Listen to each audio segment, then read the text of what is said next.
The Nier Automata collab has been here for a little while, so you guys have finally been able to max out your units about now if you've been putting in that work with a little bit of luck. Are you lost? Where to go? What do you do with 9S? What is there to do with that character that you got for free? Do you have 2B? How do you use her in a meta full of ice characters? We'll be answering that question today, as well as future builds and future teammates for them in, you've guessed it, the future of War of the Visions, Final Fantasy Brave Exvius. If you guys are playing War of the Visions or Brave Exvius and you're not using the Amazon App Store version of the game, there's no reason not to, especially if you're making in-app purchases, because the App Store and Amazon coins are going to save you up to 20%. We're sponsored by Amazon in the App Store today. You can save up to 20%, especially if you use my special promo code down below. I'll have it linked in the description of every video for you guys, and it's not that hard to swap over. You simply need to go into your menu in your settings for either FFBE or War of the Visions. Make sure that your accounts are synced to the account email of your choice.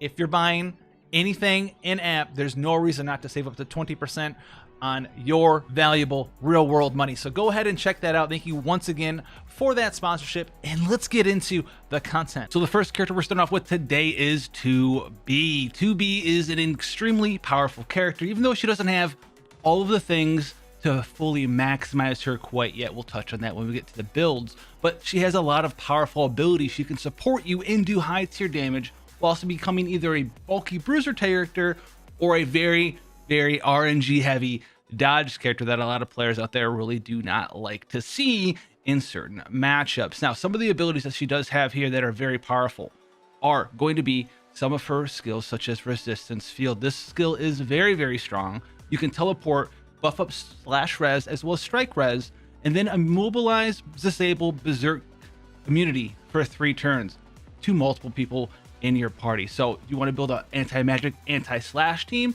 get some Finver in there, get some slash resist, and then this can buff you up by additional slash resist while also doing the secondary strike resist as well. 2B has a lot of cool stuff going for her as well in the offensive capability category. She's got stuff like Impaler Plus, which is a piercing attack that does high damage, lowers the enemy's slash as well as strike damage, and then she's got other stuff as well, such as Whirling Vortex, which has confusion on it on top of that. So there's a lot of cool stuff going on here. She's got access to blind, she's got access to samurai, so she has abilities such as illusion in there, as well as stuff like Night Veil to blind. On top of that, a very cheap sort of medium range skill with Hien to finish off opponents, and this can hit very hard because 2B can get up to about 1400 attack while maintaining high evasion, or drop that attack down a little bit and maintain a very bulky build with her secondary pugilist setup here. So how are we going to be taking advantage of her? What are some builds that you guys can have access to with 2B? I'm glad you asked. Let's look at the first build here, the 2B build, and as well as the espers that we're looking at right now before we get 3-star Tetra. So what we have right now, we have 2B on Samurai. It's going to be a dodge sort of build here. Obviously the go-to card, we're going to be using the Nier Automata. I know it's Automata. Nier Automata card here gives everything 2B wants. Luck for her, spirit up to make her be better against those 100% holy attacks there.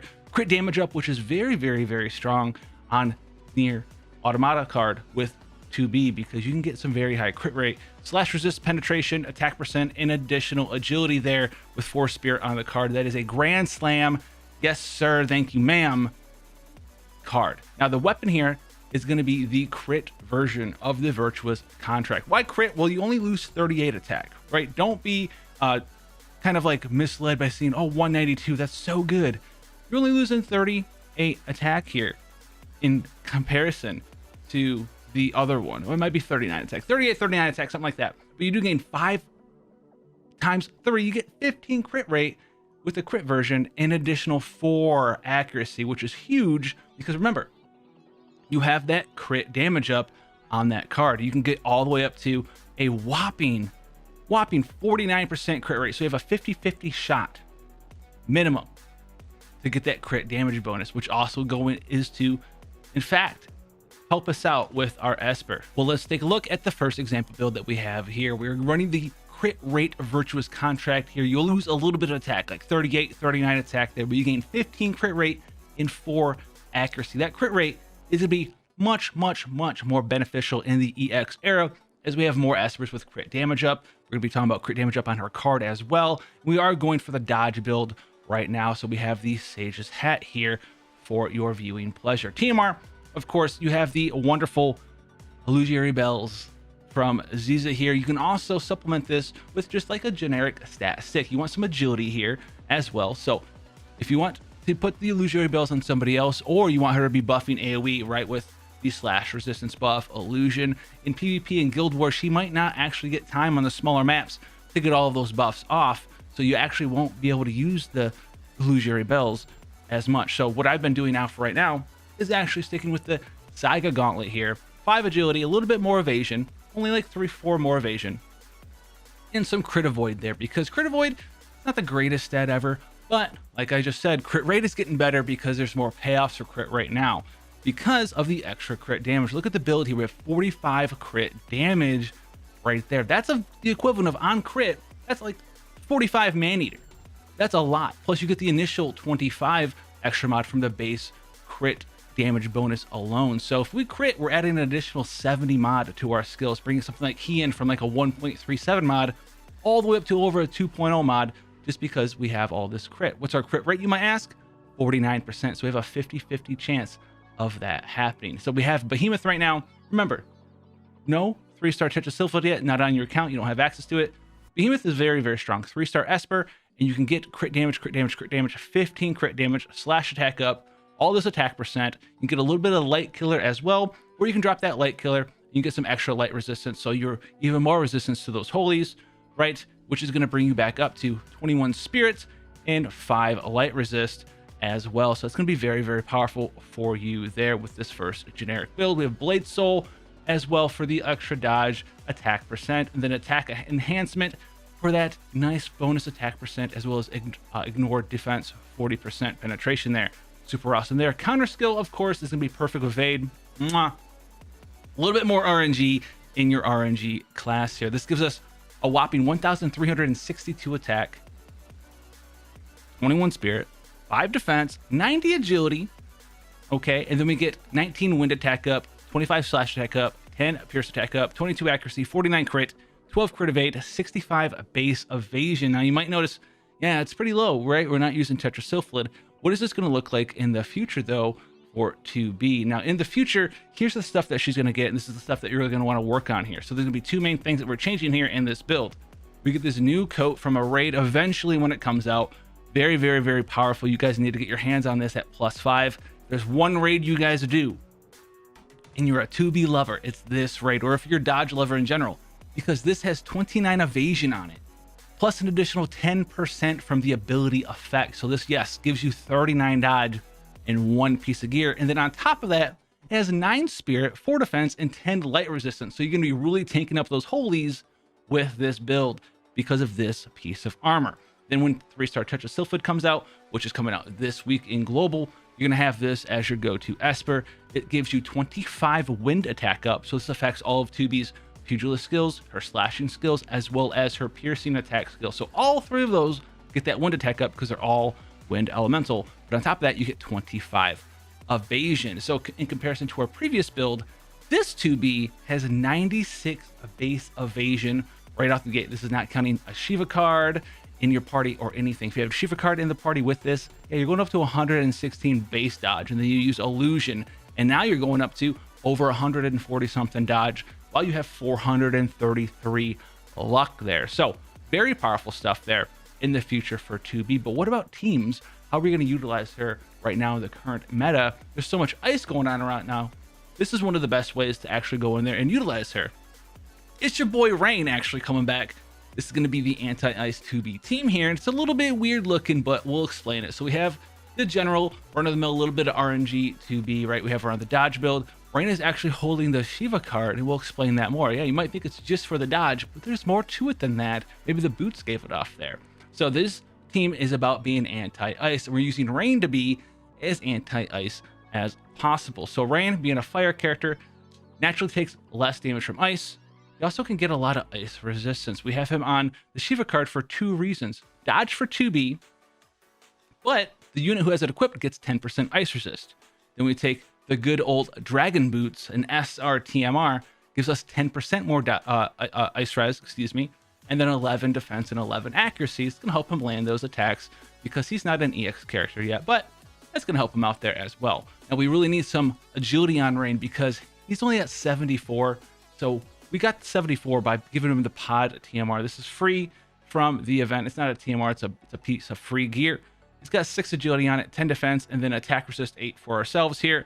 Very helpful. And a little bit more accuracy, so 14 here, and then a little bit less from the boots there. So that's going to help him be very accurate and a decent amount of HP here. So this is going to be very, very nice for him because without this, he'd be very slubby at 68 agility. He's never taken a turn in his life. Of course, he's got his own weapon on. Very strong for him there as well. And then we're using the Merilith Esper. Now, the Merilith Esper here, very unique. It has fire attack up, so this is going to work for both his fire slashing skills, maybe Faraga in the future. It also has ice resist up. You can see Merilith here giving us 15 ice res right off the gate. And then we have just a little bit of extra crit rate because we don't really have anything else super useful on him to put for Merilith here. Then we have Intensifying Power, Spirit up for Rain, and then Sword Guard, our end build here for Rain, just under 6k HP. Okay, so almost 6k HP. Then there's one final card. We have Yuna on. Yeah, he's not wearing Bahamut. She's not wearing, you know, Solidus card. What is this card? No one has ever used before in their entire lives. Downtime. So 126 attack. It's supposed to be an attack card, but it does still have 78 magic on it. That's okay. The unit that equips this gets 10 area resist. That's cool. And then the party gets 15% HP, 12 ice res, and then the wind characters get slash res. So Tubi's going to get the slash res, but the most important thing here is the HP up in the ice res, because this is going to bring Rain's total ice res up to 67%. So if you do get his taunt off, and then you have enough time to cast Blazing Physique. Remember that move everyone turned off back in the day? That gives you 25% more ice res as well, which is going to bring you up to 92% ice res. No character, Ornn doesn't matter, Gilgamesh doesn't matter what ice character it is. They're not doing anything to him. Even if you have like Last Wolf for some ice and peril on him. Remember, he already is a fire character, so he takes a massive amount of decreased damage from that fire to ice matchup. And then he's got 67 and 92% ice resistance. And after that, it doesn't really matter that much because he's going to have so much mitigation from those two things. He's not going to be hit for anything. But remember, 2B also buffs slash res. There's not a slash res card here. 2B can be our temporary slash res buff, right? 2B's fastest character here.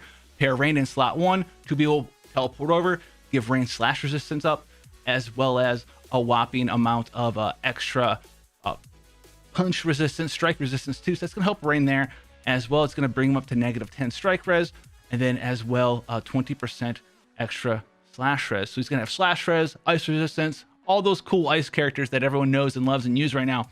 They're all slashing characters. So he's going to have all this resistance. That's going to be a good time. And then Yuna, all right, Yuna's not going to come in. She doesn't have the 1400 magic, but Yuna's going to do Yuna stuff, and she's going to heal us and have the re-raise and all that good stuff for us here. So that's going to be this team right here. And on top of that, remember, slash res buff, 2B hits herself with that. She has 30% from the downtime card. It's going to go up to 50%, and she's no longer in the high negatives of the ice resistance right now. If we had Tetrasyphlid on without downtime, we're looking at -20%. Instead, we're +2%. We're going to have 50% slash resistance, which is going to help us out living in the long term. So this is a 2B anti-ice team. It's pretty cool. I haven't seen anyone actually use it yet in opposing guilds in Guild War, but it's pretty spicy if you can get your hands on it and make use of it there. But in the future, what happens to 2B? In the future, we get another character. We get another free character with the form of Tifa. So Tifa here is going to be able to do some cool stuff with us. Tifa's card is going to help us out a lot here with the good old extra evasion and some other stuff here. So we have attack resistance for wind, 10 evasion, and then 35 strike up for wind characters. Now 2B can be built strike if you so are inclined. Remember, she has access to pugilist if you want to do that. You're more inclined to do that. But samurai, she's going to be our buffer for our dodge still in this party. We have a +5 coat here, and then we're going to have like a mini coat on Tifa there, so she's going to be not as dodgy. We're going to get a free Esper in the future from an event there. This is going to give us another 25 evasion Esper, so that's going to go right on Tifa. It's going to be super fun there. Get some crit damage, evasion up, all that good stuff. Get them Kaiser Knuckles on Tifa, and you're going to be good to go there. And you're going to have a nice bulky Tifa, right? And then you're going to have her at 82 evasion, and then we're gonna have the wonderful 2B over here at 96 evasion, because we're popping people this time. So that's gonna be pretty cool there as well. Now, the third character here, right, we have Dark Helena. You don't have to have Dark Helena here, right? You could have maybe Halloween Little Leela EX when she comes out. Maybe you just slap unit in here, just some sort of character who can heal, maybe someone with raise or re-raise, full life. That's all good and fun there. But Halloween Little Leela would fit in here at some point. But we have Dark Helena in here, who some of you guys might be pulling for. And man, oh man, very strong character here, because we can get up to Sage's Staff of +3, which is pretty cool. Maybe +5 one day, you know, eventually. But, you know, get some high magic in there, high magic build, where you can use, you know, the traditional MR weapon here in the form of the Platinum Rod, if you have access to that as well. The Galmia Coat. With all those things said and done, we're going to be putting on her own TMR. This is Dark Helena's own TMR. 35% damage reduction for 3 times to the caster, and 25% agility, as well as giving us 58 magic. Yeah, this TMR is really good. It's a really good TMR. 3-star Diablos in here for some slash resistance. We have the Dark Helena card on for some extra agility here. And it looks like we're going to be popping off pretty well. Now remember, our agility will be even higher in global because this card got buffed in global.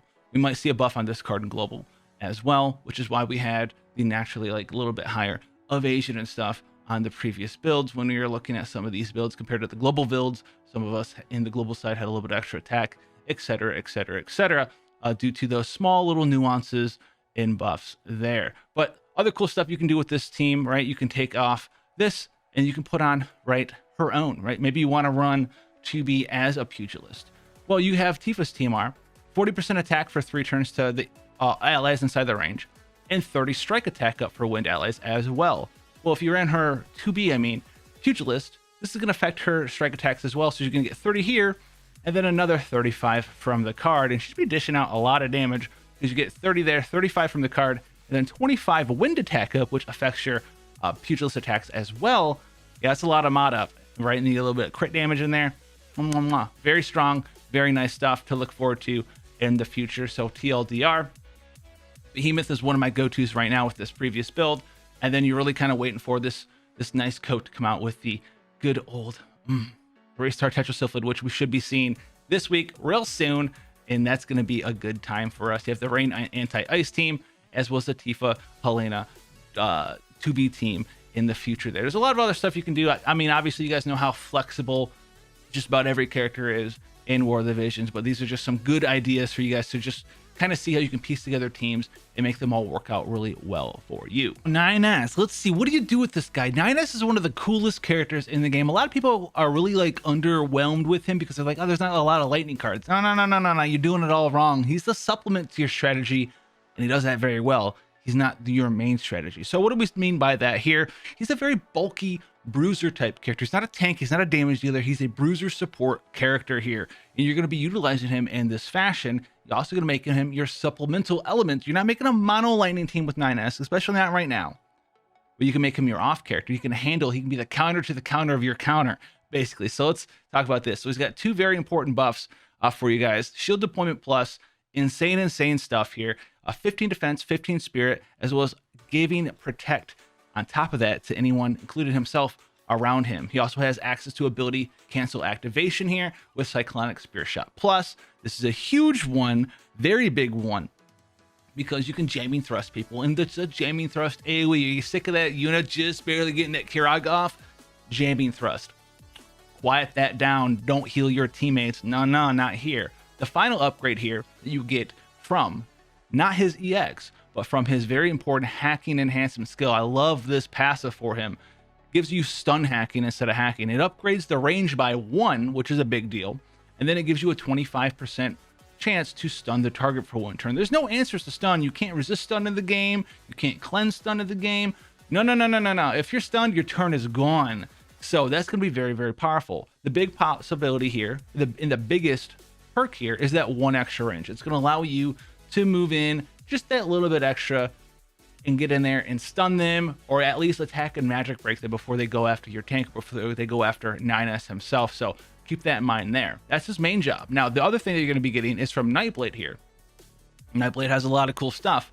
especially the double resist buff. So he's got a pierce and missile resistance buff here for you as well as allies standing next to you. Sound familiar? Defense and spirit buff with protect. Now you have a pierce and missile resist buff. That's going to be super prominent and powerful when these two damage types are very popular in whatever given meta, right? Because you guys know rock paper scissors is the form of War of the Visions. Right now these characters really aren't part of that rock paper scissors format.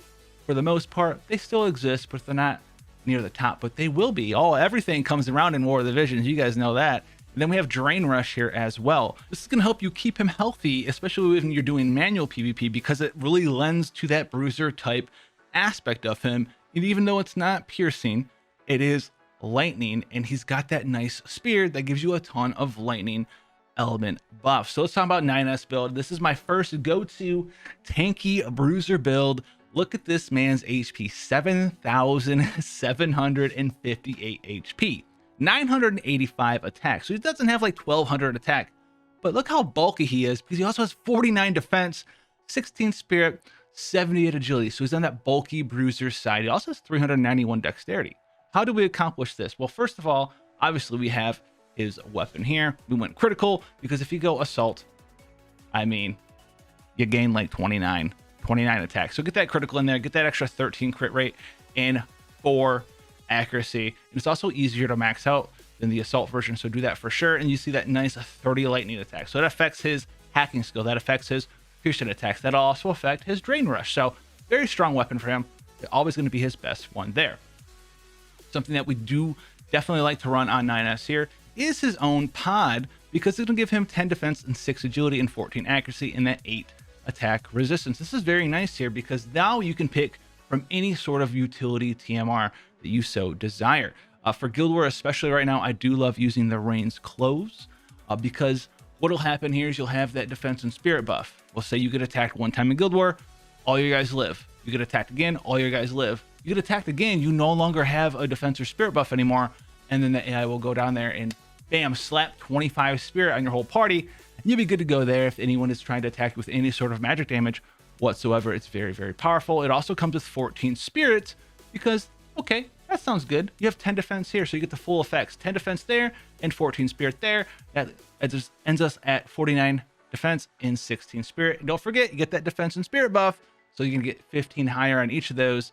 And then maybe if you live long enough, you get 25 spirit. Your spirit's going to skyrocket up there. So how are we doing this? So Esper here, this is currently my favorite Esper for a 9S build, and I think it's going to be one of my favorite Espers for him for a long time. So it gives you 15 defense. That is very strong. It also gives you human killer. So a lot of people are wanting to put like piercing Espers on 9S. Remember, the most go-to and used skill he's going to have and going to use isn't going to be a piercing attack.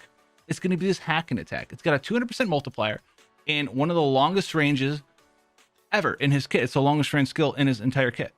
It's so strong. It's so strong as well because it's just that good. It's just that good. 200% mod. He's going to yeet it out there. He's going to have that lightning up, which is going to buff it up to at least a 230 mod. So you're going to need to have access to a lot more extra pierce attack up for him to even want to try to use something like Cyclonic Spear Shot. And a lot of the times you don't even want him to use Cyclonic Spear Shot. You want him to use the hacking, right? What is Cyclonic Spear Shot going to do? Agility down? You get ahead of the game, you yeet a long range attack at their damage that are coming at you. You don't want them to have agility down. You want them to have 43% a magic down or attack down with a chance to stun them. That's what you really want to have happen there. So you want to avoid that really. But you do want to do damage there. So human killer, huge plus there. But right now, you can take that critical evasion. There's not a whole lot of extra stuff, right? You're not doing earth damage. You're not looking to kill wind monsters unless you're trying to go after 2B. So you take that critical evasion like we talked about with the 2B build. There's a lot of incentives for people to stack critical damage. Look at Titus, right? Look at the 2B build we just showed off. So if you can reduce the chance, right, 22% chance of them critting you, that is going to be a lot less mod that they're hitting you with. You might be taking off like like 60, 65 mod off their attack, and that's going to be a huge decrease in their damage, especially if they have something like Titus's boots in their team, which we've been memeing around with for some off damage builds. That's a lot of damage. You take off 80, 90 of a mod. That's pretty good. This is not always going to be built this way though, and that's a good thing.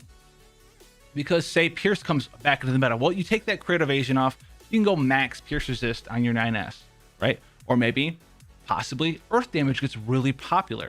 9S is lightning. That sucks if you want to use 9S.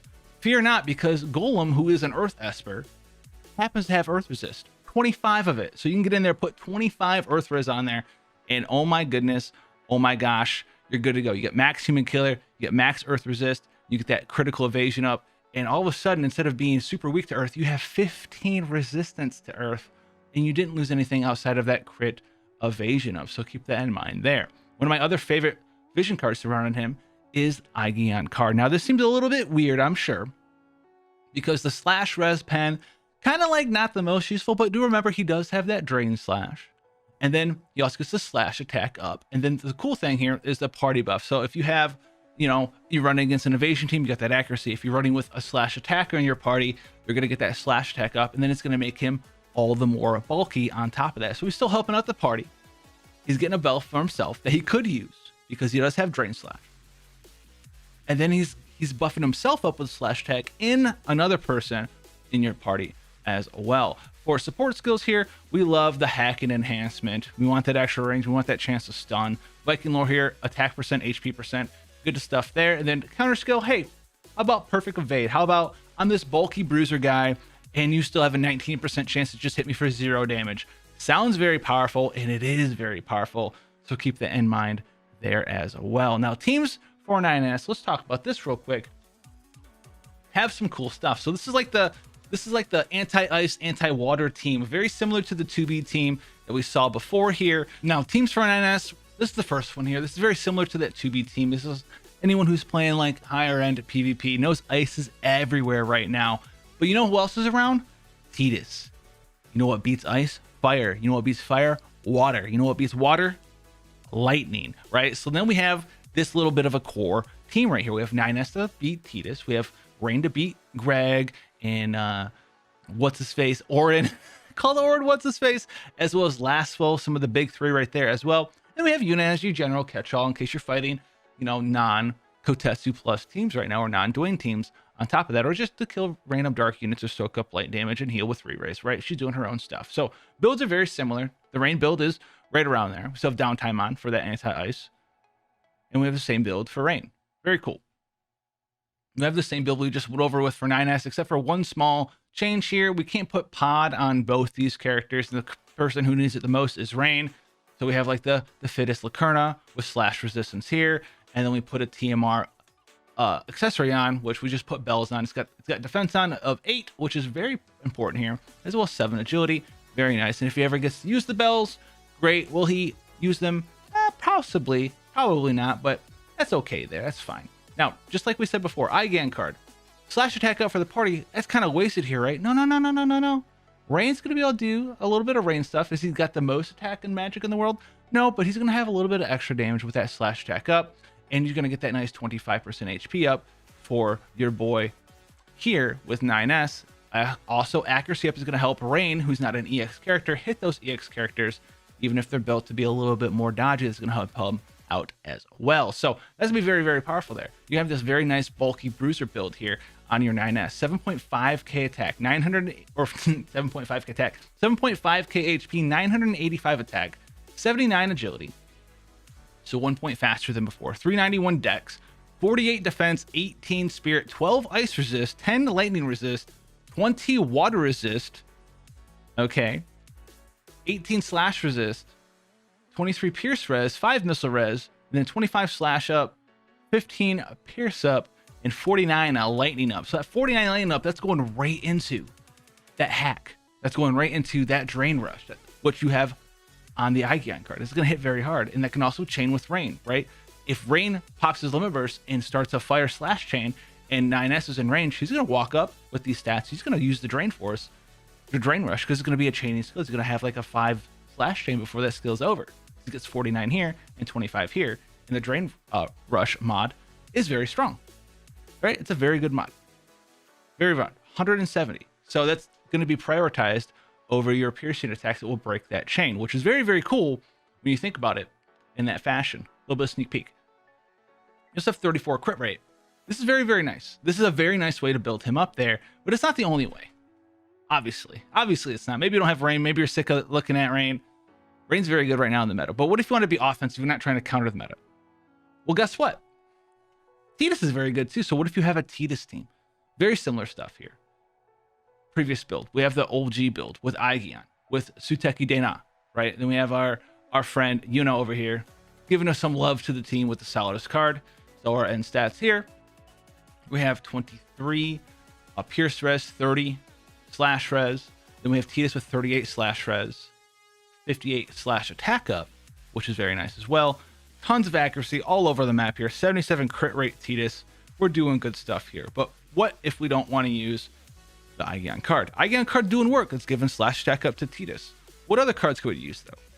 Another card that's a fan favorite in this specific team I do like is Clairvoyant Astrologer. So this was originally a bug when 9S first came out. You couldn't equip the card. You couldn't use the benefits of the card. I mean, you could equip it, but you wouldn't get the benefits of the card. You couldn't use the ability, but now you can. So what do you get from this? So Titus will get 20 water resist, and then the whole party will get 35% attack and 35% acquired AP up, which is very nice for Titus because he likes to cast that haste, he likes to cast that cheer. 35% more AP from that. That's very nice there. And then 9S will get that 4 spirit. We'll get 158 attack. We'll get 6 attack res, which is going to be very nice because it's going to stack with the pod buff. So he's going to go up to 14. And then what's going to happen? He's going to get access to this nice skill. So not only can he buff your defense, buff your spirit, right? Put protect on, break attack and magic, break agility. He also now has a defense break on top of that, and it cleaves. So if he can hit multiple people with this, he's going to go for it. He's going to go and he's going to hit this, and it's going to break defense, and then Titus will start absolutely destroying anybody. So very strong thing for him there. And then he's going to have that additional attack percent up as well. So if we equip this card, he's going to go 1,121 attack. Yeah, he's still tanky though. 6,947. Very, very, very strong stuff here. Titus almost at 1,400 attack. Get that AP up. You got defense breaks. Very strong stuff from our front runner here, 9S. Throw it all the way back to the double light meta. Can that still live? What about a double light meta with like a cost reduction team? Maybe you need to fit an MR unit in there. We'll look no further than 9S Yuna Marilay. All right, so this is going to have a lot of answers to your problems as well. So you're going to be running the castle, right? Solidus, big old Solidus, Horns First Division. You're going to put Bahamut on Marilay. She's going to be our tank. She's going to be on Spellblade. She's going to have Sleep Blade, Plat Helm, and then some defense with agility, TMR booties. We're not going to turn the skill off. We're not going to be using it. She's going to be our tank, okay? 9S is going to be doing 9S stuff just like before. You can even swap these bells off if you're so inclined and go back and put on Rain's Clothes. So he has that nice spirit buff for your party as well. He already has defense and spirit and protect. And then your tank here is a 4-star MR unit. And here's her stats. 6,250 HP, 89 agility. Okay, 10 defense, 25 spirit, 45 slash resist, and 42 Madres. And also remind yourself, she's Spellblade, so she's got that 38% Madres buff, which is what she's going to lead off with, which is going to take her all the way up to 80% Madres, 45 slash res. Very strong stuff there. 9S is also still very good here. We did swap the build up slightly, put Fenrir on here. So his HP 7,343. He's going to have 30 slash res, 23 pierce res, 10 magic res. And remember, he's going to give us 15 defense and 15 spirit, as well as protect on our tank and whoever else we can speed tune this right to go down and do that with. And it's going to be very, very nice, very, very powerful. A lot of people sleep on Marilay. Don't sleep on Marilay. She's very good, even still now, because you can just see how she's fast for a tank. She's got a lot of HP, especially for an MR, because she benefits from these two cards so well as a light unit can.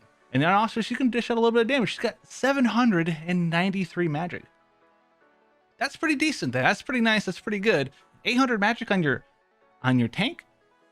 That's very good, especially if they have high faith. You have high faith. You have high Madres. You're gonna hit them for way more than they hit you back for, and that's gonna be a good way to go with this team. One critical piece of information for 2B for you guys here. It has to do with 2B's AI and her shields. Not just her shields, but any shields. So we all know that she has this ability that she has access to in her Yorha Type 2 kit, and it's going to be armor deployment. Now, if you want her to, in a close range map, go around and buff teammates versus casting this buff and just yeeting herself forward into the battlefield, you're going to have to turn this one off. Now, this one is pretty good. It reduces physical damage for 3 turns for her by 30%.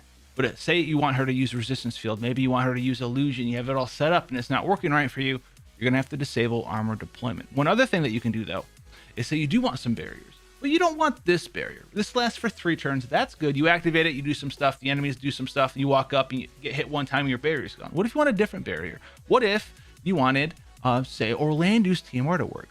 Does her AI work with that? Yes, it does. So what you can do is turn her barrier off, equip her with the Orlando TMR, level up the Orlando TMR ability, and she will actually go out and use Orlando's ability, and she'll prioritize it like it was her ability, her own barrier. So her AI prioritizes barriers pretty much over anything. So if you want to bolt barrage and run forward and start getting into and start scrapping in your evasion build, awesome. The other cool thing about bolt barrage, it's 3 times, not 3 turns. So if you're running an evasion build, you want that fallback of you not getting one shot. You have bolt barrage, which will last for 3 hits that you take, not 3 turns, because 3 turns could pass without you taking damage with her own barrier, and then you'll get hit and you'll die, right?